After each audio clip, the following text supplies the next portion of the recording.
이 시간에는 모두 나 때문이다, 나 때문이었다, 모두 나 때문이었다 라는 제목으로 나눔을 가져보겠습니다. 저는 종종 이제 신앙생활 참 힘들다, 하나님 믿는 거 정말 어렵다라는 말을 듣곤 합니다. 어떻게 생각하십니까? 신앙생활 정말 어려우신가요? 하나님 믿는 거 많이 어려우신가요? 만약 어려우시다면 도대체 뭐 때문에 우리 신앙이 이렇게 어려운 거라고 생각을 하십니까? 왜 이렇게 어려울까요? 왜 도대체 우리 신앙은 왜 이렇게 어려울까요? 왜 어려울까? 묵상해보고 저에게 닿은 것은 나 때문이었더라고요. 나 때문에. 우리의 신앙생활이 왜 어려운가? 나 때문이었다. 내 신앙이 힘든 이유가 나 때문이란 저희 나눔에 의문이 드실 수도 있을 텐데요. 지금부터 왜 우리의 신앙이 나 때문에 힘든지 설명을 드려보겠습니다.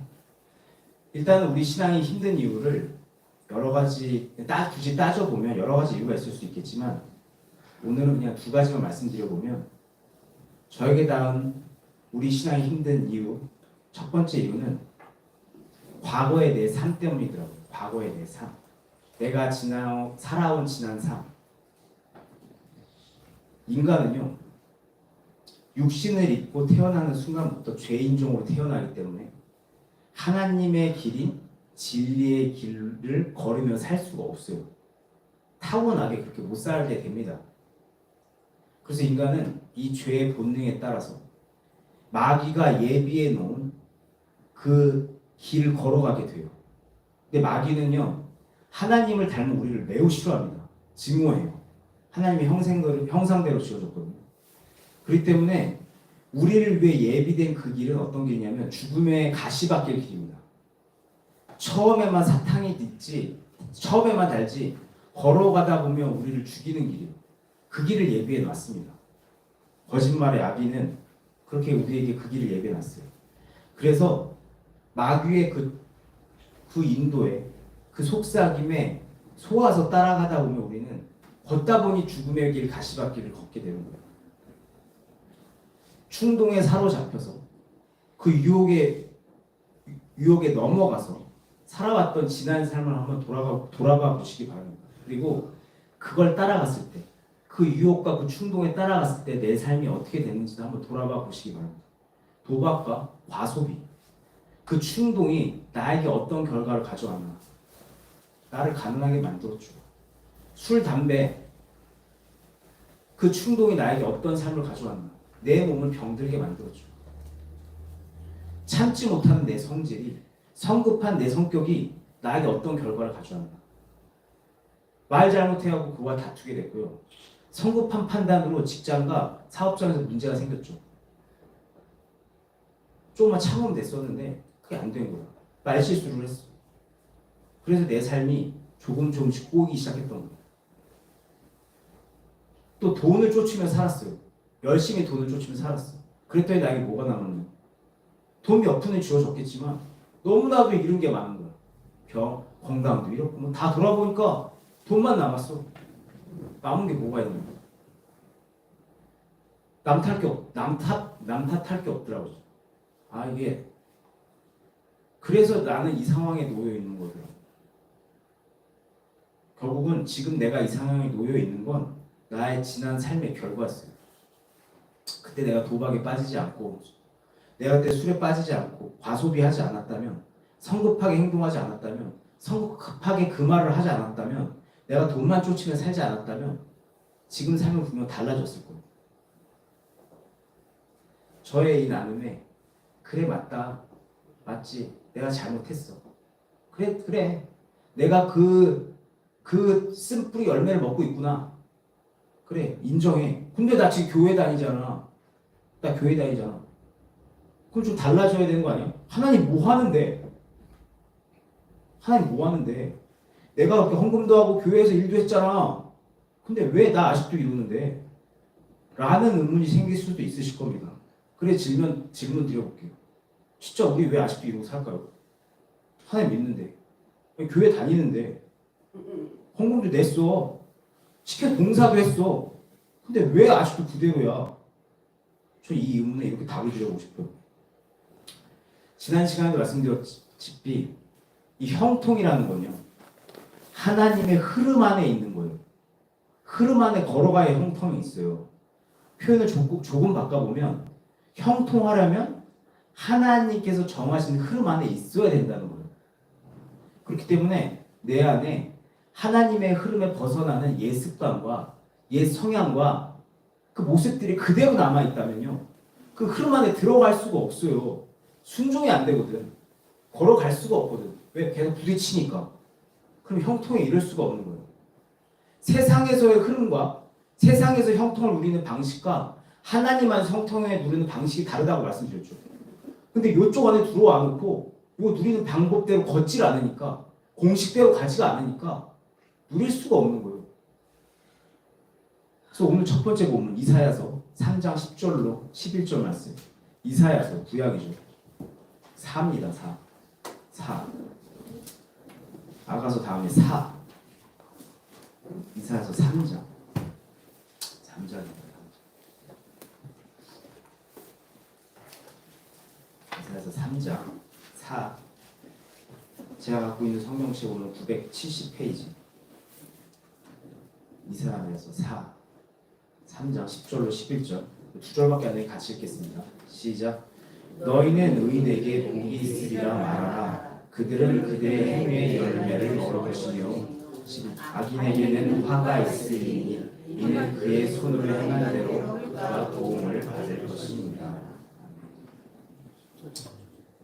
이것이 바로 복과 화가 우리에게 이르는 이치고 영적 원리예요. 그리고 질서와 공의의 하나님께서는 이 말씀하신 이 진리대로 따라서 일을 하십니다. 말씀하신 대로 일을 하세요. 그렇기 때문에 지금 그 삶에서 벗어나고 싶으시다면 교회 좀 다니고 헌금 좀 냈고 봉사 좀 했다라는 것에 끝나시는 게 아니라 성도님들 안에 남아있는 그 옛 습관, 성향들을 버릴 수 있어야 됩니다. 그렇다면 우리는 어떻게 이걸 버릴 수 있을까요? 어떻게 옛 삶에서 벗어날 수 있을까?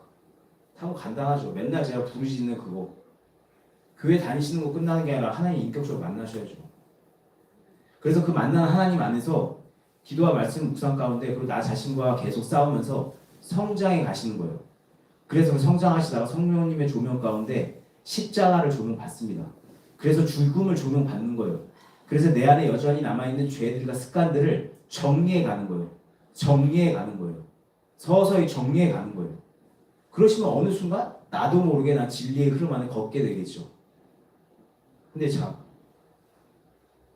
오늘 본론과 좀 벗어난 얘기인데, 참고로 하나님을 찾고자 하시는 분들에게 제가 도움이 될 수 있을 것 같아서 어떻게 보면 약간 쓴소리를 하고 싶은 게, 쓴소리는 아니야. 하다 보면 일단 하나님은 살아계세요.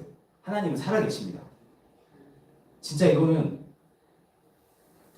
세상이 만들어진 창세기 때부터 가깝게는 어제, 아니 오늘 아침까지도 많은 신앙인들 계속 만나주고 계세요. 그렇기 때문에 그분을 찾으신다면 찾을 수 있어요. 그럼 반드시 찾을 수 있습니다. 성경 속 그들이, 역사 속, 신앙의 역사 속 그들이 미쳐가지고 하나님 만난 게 미쳐서 하나님 만났다고 그러는 게 아니에요.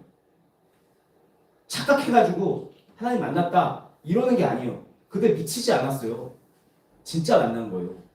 하나님 정말 살아계십니다. 착각이 아니에요. 최면이 아니에요. 하나님 만났다 그러면 미쳐가지고 저런 소리 하네. 역사가 증명하고 있고요. 아니 역사가 증명 안 해도요, 하나님을 만나보시면 진짜 살아계시구나 알게 되세요. 그러니까 진짜 한번 찾아보시기 바랍니다. 그래서 만나보세요. 그들도 만나주신 하나님께 나도 좀 만나달라고 얘기를 해보시는 거예요. 근데 저의 이 나눔에 내가 하나님 안 찾아본 줄 아니? 나도 찾아봤어. 근데 안 만나주잖아. 그럼 솔직히 만난다는 게 뭔지도 모르겠어. 네가 말하는 만난다는 거 난 잘 모르겠다. 혹시 그런 생각이 드신다면 그래도 포기하지 말고 만나보시기 바랍니다. 더 간절히, 더 절실히 하나님을 찾아보시기 바랍니다. 언제까지? 만나주실 때까지. 하나님을 찾아보셨다고 하신 분들께 저는 진짜 묻고 싶습니다. 이게 진짜 얼마나 간절히 찾으셨나요? 하나님을 진심으로 하나님만이 길이라고 생각하면서 간절히 찾아보신 적이 있으셨나는 거죠. 만나주시면 좋고 안 만나주시면 뭐 어쩔 수 없지. 일단 다른 차선책 한번 다른 길이 있어. 만나주면 좋고 안 만나주면 어쩔 수 없지 뭐. 지옥 가지 뭐. 이게 진짜 이게 무서운 일이에요. 지금의 이 땅에 사니까 지옥 가지 뭐 할 수 있죠. 지옥을 조금이라도 경험하신 분들은 너무 두려워하더라고요. 사실 이 땅에서도 살기 힘든데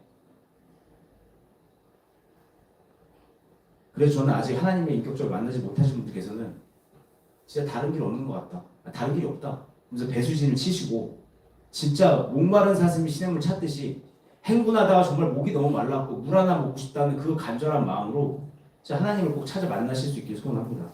진짜 만나면 진짜 달라집니다. 왜냐면 그분 살아계시고요. 만날 수 있어요. 저의 이 겉면에 하나님 진짜 간절히 찾아 만나십시오. 하나님 안으로 깊게 들어오십시오. 이런 겉면에 이런 생각이 드실 수도 있어요. 괜히 하나님 열심히 믿어서 광신도 내가지고 재산 다 날리고 가정 다 파괴되고 그냥 종교생활 적당히 하는 게 맞다 라는 생각이 드실 수도 있습니다. 왜? 실제로 광신도가 재산 다 날리고 가정 다 파탄나는 거 뭐 뉴스나 뭐 시사 프로그램에서 계속 나오죠. 네, 그런 경우가 있죠. 하지만요, 지금 생각하시는 그 신앙은요, 기독교 신앙이 아니에요. 하나님께서는요, 하나님의 백성들에게 너희 재산 다 바쳐라, 네 가정 다 탱겨치고 나에게만 집중하라 하신 적이 없어요. 그 엄격한 율법 시대의 구약에서도요, 주님께서는 가난한 자들에게 무리하게 재물을 바치지 말라 하셨어요. 이만한 거 바치지 마. 새 잡아 바쳐. 부의 정도에 따라서 재물을 바치라고 했어요. 성막을 지을 때도요. 니네들이 갖고 있는 거 싹 끌고 와서 나한테 성막을 줘 하지 않으셨어요. 자원하는 자들만 내라고 하셨어요. 그리고 자원하는 예물로만 성막을 지으라고 하셨어요. 이게 하나님 마음이거든요. 하나님께서 솔직히 만물의 주인이신데 만왕의 왕이신데 우리 돈 없어도 사실 수 있어요. 근데 하나님께서는 그래도 드리라 하시죠. 내라 하세요. 왜요? 진심을 원하셔서 그래요. 진심. 하나님께서 우리에게 원하시는 건요. 돈이 아닌 거예요. 진심으로 마음을 원하셨던 거예요. 그래서 하나님께서는 제사보다 진심이 담긴 순종을 더 기뻐하셨고요. 억지로 드린 예물 아무리 많은 것보다 자원하여 드린 예물을 기뻐 받으셨어요. 그래서 말라기에 보면 그런 말씀이 있어요. 야, 차라리 제사 드리지 말라 그래. 누군가가 저 성전문을 닫아서 나에게 제사 좀 안 드리게 해줬으면 좋겠다. 저 가짜. 그냥 억지로 하지 마. 차라리 그냥 하지 말라고. 내가 내 말을 못 듣는 저들 답답하다. 그냥 차라리 문을 닫아줬으면 좋겠다. 누가. 하나님은 그런 하나님이시거든요. 그래서 우리 기독교 신앙에 있어서 드림은요. 진심을 드리는 거예요. 마음을 드리는 거예요. 이게 기독교 신앙의 드림이거든요. 또 하나님께 너무 집중하면 광신도가 돼서 가정이 파탄난다. 성경을 보시면 주님께서 얼마나 가정을 챙기시는지 잘 나와 있어요. 10계명의 5번째 계명은 부모를 공경하는 10계명 하나님께 주신 명령 10가지 중에 부모를 공경하라는 계명이 딱 한 있는 거예요. 부모를 공경하라. 또 예수님께서 복음서에서 고르반 문제를 이야기하시면서 부모에게 의무를 다하라고 분명히 말씀하시거든요. 부모 내팽개쳐라 이러지 않으셨어요. 에베소서 5장 22절과 25절에 사도의 입술을 통해 주님께서 말씀하시죠. 22절 아내들이여 자기 남편에게 복종하기를 주께 하라. 또 25절 남편들아 아내 사랑하기를 그리스도께서 교회를 사랑하시고 그 교회를 위하여 자신을 주신과 같이 하라. 아내들아 남편들에게 복종하기를 주께 하고 남편들아 아내 사랑하기를 그리스도께서 교회를 너무 사랑하셔서 자신을 죽이신 것 같이 드리신 것 같이 그렇게 해라. 이게 기독교가 말하는 가정의 모습이에요. 다 버리라고 제자들 다 버렸다고 우리도 그렇게 해야 제자들이 버렸다고 했던 건요 단순히 재산을 버리라는 얘기 아니에요. 이전에 설교에 말씀드렸다시피 세상에 대한 집착을 버렸던 거예요. 그 얘기를 하고 계신 거예요. 그들의 그 모습은 상징이죠. 버렸던 거예요. 쥐고 있는 걸 물질적으로 현실적으로 막 버리고, 그게 아니라 이거에 대한 마음을 내려놓은 거예요. 그러니까 기독교에 대한 오해를 좀 내려놓으시고 하나님께 깊게 두려우는 것, 그거 너무 두려워하지 마시고 하나님 찾아보시기 바랍니다. 절대 인생 안 망합니다. 망할 것 같지만 망하지 않더라고요. 진짜 10조 3만 원 내면서 박박 끌면서 살아도 어떻게든 사라지고요. 더 풍성하게 잘 먹고 살게 되더라고요. 밥줄 끊기지 않아요. 하나님 의지하고 있으면, 하나님 만나시면 오히려 새로운 세계가 열릴 겁니다. 아, 이렇게도 살 수 있구나. 광야에서도 진짜 살았구나. 꼭 만나보시기 바랍니다. 다시 본론으로 돌아와서 또 저에게 닿은 내 신앙이 힘든 또 다른 이유는요. 신앙에 힘이 들어가서 그래요. 신앙에 힘이 빡 들어가 있는 거예요.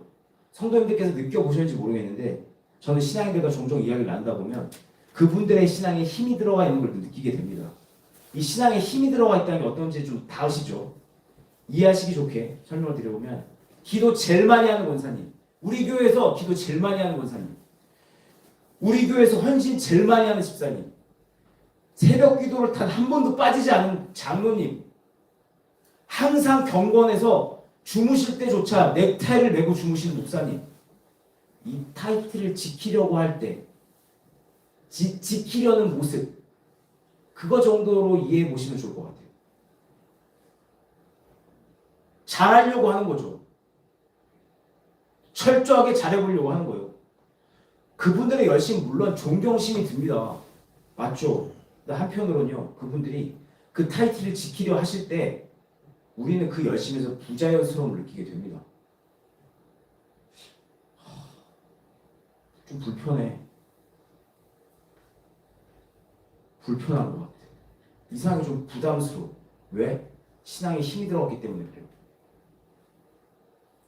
좀 더 이해하시 좋게 예를 들어볼게요. 나는 교회 안에서 새벽 기도를 한 번도 빠지지 않는 장로였어. 또 어느 날 몸이 너무 아파. 걸을 수도 없을 것 같아.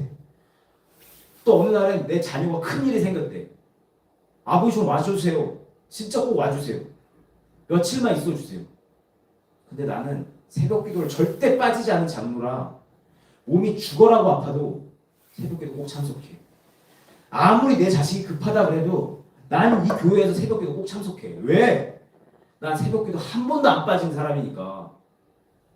물론 그 장로님의 열심에 저절로 머리가 숙여집니다. 존경스러워요. 하지만 그 장로님의 그 열심이요. 하나님에 대한 사랑이 아니라 새벽 기도를 단 한 번도 빠지지 않는 것에 있다면, 그 장로님의 열심의 이유가 새벽 기도를 한 번도 빠지지 않는 장로님이라는 그 이름에 있다면 저분은 그런 분이야. 거기에 있다면. 그리고 그 이유가 내 새벽 기도 달력에 빈칸이 하나 생기는 게 싫어서, 완센스로 한 주 꽉 채우고 싶은데 하나가 비는 게 이빨 빠지는 게 싫어서, 그래서 새벽 기도를 가는 거면 그 신앙은 부자연스럽게 된다는 거예요. 그러면 그렇게 부자연스러운 신앙은 힘들죠. 죽겠는 겁니다. 제가 지금 뭘 말씀드리고 싶은지 다 아시죠? 저의 이 나눔에 아니 난 열심히 해도 사실 그런 의도로 하는 건 아닌데 그래도 힘든데? 라고 생각이 드신다면 한번 돌아보시기 바랍니다. 진짜 지금 내가 이 열심을 하고 있는 이유가 뭔지, 나의 속마음은 진짜 뭔지, 하나님 사랑해서 하고 있는 건지 다른 이유가 있는 건지. 하나님 진짜 사랑해서 하고 있으면요 안 힘들어요. 안 힘듭니다. 하나님 진짜 사랑해서 하면. 우리 흔히들 말하죠. 신앙생활을 잘해가지고 하나님께 영광 돌리겠다고. 하나님 영광 돌리는 삶을 사십시오. 열심히 하세요. 근데 하나님이 이렇게 영광 받으세요. 어떻게 영광 받으시냐면 오늘 두 번째 보면 고린도전서 1장 27절부터 29절 말씀. 이번에 신약으로 넘어갑니다. 고린도전서 1장 27절부터 29절 말씀. 고입니다.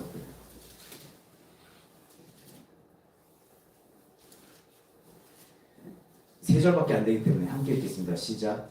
그러나 하나님께서 세상에 미련한 것들을 택하사 지혜 있는 자들을 부끄럽게 하게 하시고 세상에 약한 것들을 택하사 강한 것들을 부끄럽게 하게 하시며 하나님께서 세상에 천한 것들과 멸시받는 것들과 없는 것들을 택하사 있는 것들을 폐하게 하시나니 이는 아무 육체라도 하나님 앞에서 자랑하지 못하게 하게 하십니다. 읽어보시니까 하나님께서 어떻게 영광 받으신지 아시겠죠? 하나님께서는요 이렇게 하나님께서 택하신 그 낮아진 자들, 겸손한 자들, 낮은 자들을 통해서 하나님께서 하나님의 때에 하나님의 방식으로 직접 일하시면서, 그래서 육체를 가진 사람들이 이거 내가 했다 이렇게 나도 저렇게 할 수 있다 이렇게 말할 수 없게 그렇게 영광을 받으세요. 이게 하나님이 일하신 방식이에요. 그렇기 때문에 하나님께 영광 돌리고 싶으시면요, 진짜 영광 돌리고 싶으시면요, 더 지혜로워지려고 하시기보다 더 미련해지시기 바랍니다. 더 대단해 보이고 더 훌륭해 보이고 더 존경스러워 보이시기보다 차라리 멸시받는 게 나아요. 차라리 천하는 게 정직하시기 바랍니다.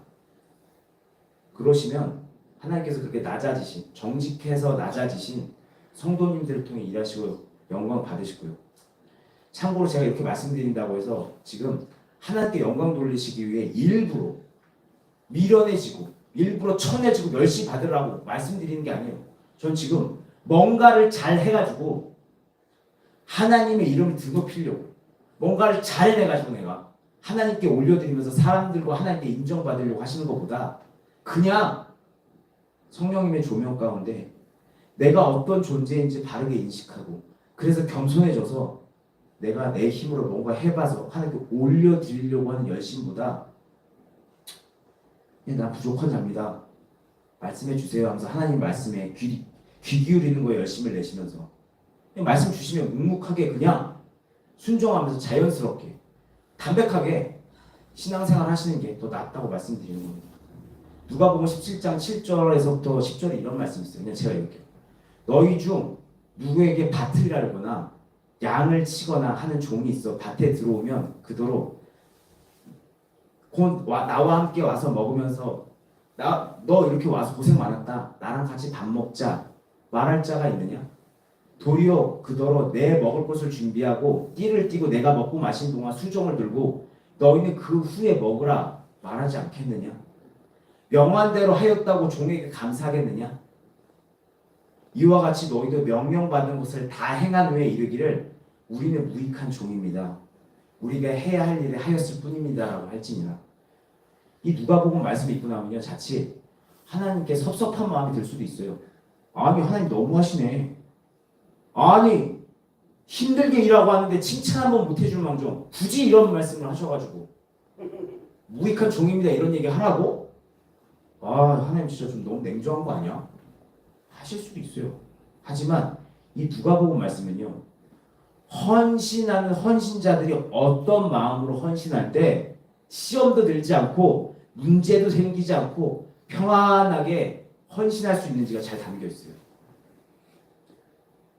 솔직히 이 시간에 고백을 하는데 과거에 제가 어떤 목사님의 이야기를 듣고 헌금할 때나 구제할 때 나중에 받을 복을 생각하시면서 심는다, 복을 심는다라는 마음으로 헌신하십시오 라는 얘기를 들은 적이 있어서 제가 사역 중에 어떤 성도님께도 그분이 조금 좀 그분이 말하는 그 구의 법칙에 따라서 좀 잘 살아셨으면 좋겠어서 그렇게 말씀을 드린 적이 있어요. 제가 앞으로 헌신하실 때는 하나님께서 보상을 해주실 거다라는 기대 가운데 헌금해 보시고 또 헌신해 보시면 좋을 것 같습니다 이런 얘기를 한 적이 있는데 이렇게 지금 와서 보니까 이렇게 말씀을 보니까 이 헌신이라는 것은 누가복음 말씀처럼 보상에 대한 어떤 기대 없이 그냥 담백하게 하는 거더라고요.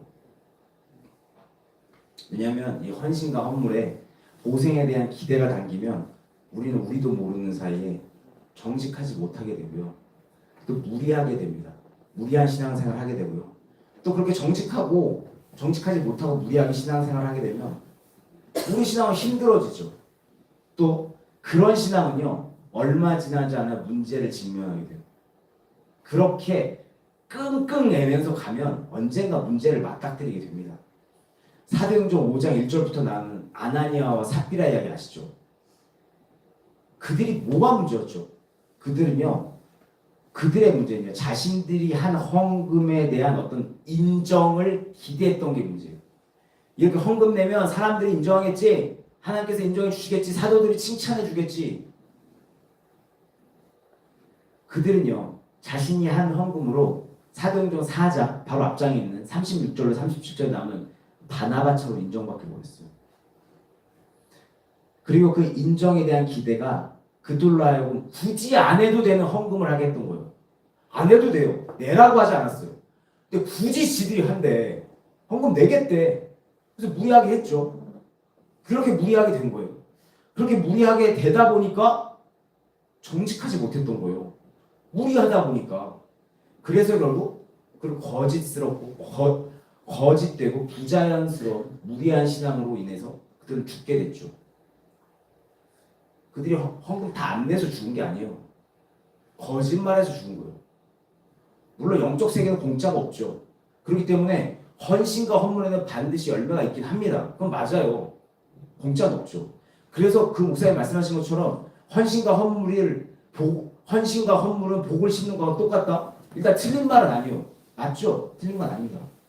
하지만 저는 지금 성도님들께 비록 진짜 헌신과 헌물이 복을 심는 거라 할지라도 보상을 바라면서 그 복을 기대하면서 신앙생활을 하게 되면 신앙이 정직하지 못하고 무리하게 되고 그러다 보면 부정적인 결과를 맞이할 수 있게 되니까 그렇게 하지 말아주셨으면 좋겠다라고 말씀드리고 있는 거예요.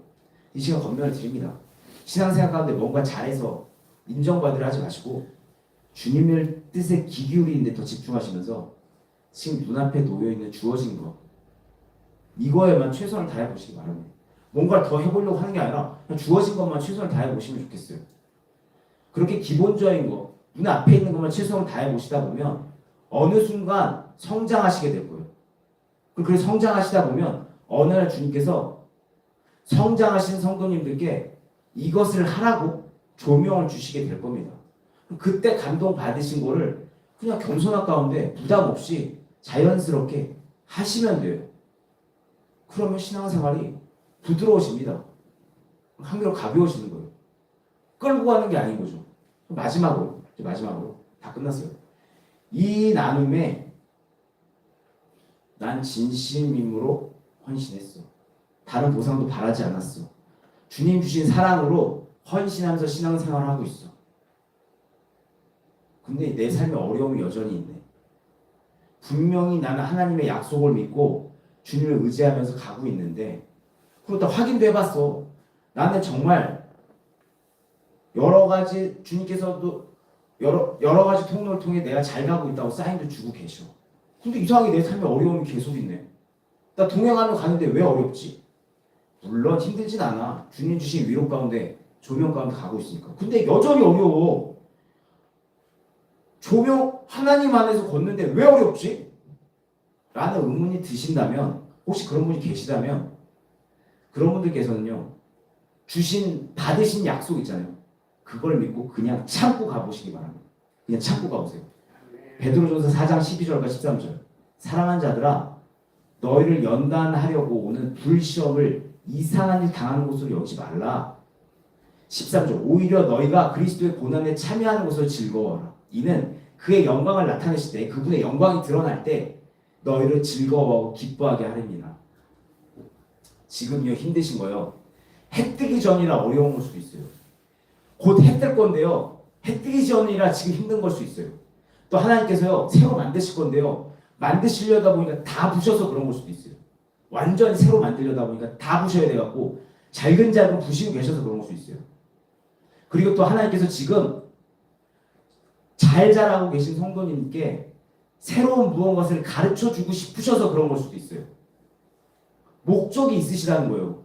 그러니까 조금만 참으시고 일단은 눈 꼭 감고 그 고난 속에서 배울 거 배우시면서 한번 가보시기 바랍니다. 지금 분명 이해가 안 될 거예요. 나 잘 가는데 왜 이래? 왜 고통 주실까? 뭐 그런 분들은 그런 생각도 안 하시겠지만 그래도 의문이 드실 수도 있어요. 근데 지나고 나시면 분명 이래서 이랬구나. 이래서 그러셨구나. 이해가 되시는 날이 올 겁니다.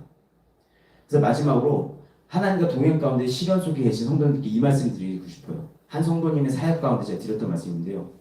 지금 메고 계신 그 짐들이요. 반드시 영광으로 바뀔 겁니다. 그렇게 갖고 계시면요. 반드시 영광으로 바뀌어요. 지금 메고 계신 그 십자가가 언젠가 멸류관의 재료가 될 거예요. 반드시 될 겁니다. 그러니까 나는 주님과 동행하고 있어. 근데 삶에 어려움이 있네. 그러면 그 어려움 속에서 잘 배우면서 견뎌보시기 바랍니다. 이제 말씀 마무리하면서 권면을 드리겠습니다. 신앙생활이 어려운 이유는요. 모두 나 때문이에요. 이유가 나예요. 내 삶에 아직 죄의 습관이나 성향이 남아있어서 아직 벗어나지 못하고 있는 거고요. 또 신앙에 힘이 들어가 있어서 그런 겁니다. 그러니까 신앙이 힘드시다면 하나님 찾아 만나셔서 성령의 인도 가운데 옛 삶을 벗어버리고 새 삶으로 들어가 보시기 바랍니다. 또 경건한 권사, 집사, 장로, 목사의 이름으로 신앙에 잔뜩 힘 넣으시기보다 다 내려놓으시고 정직하게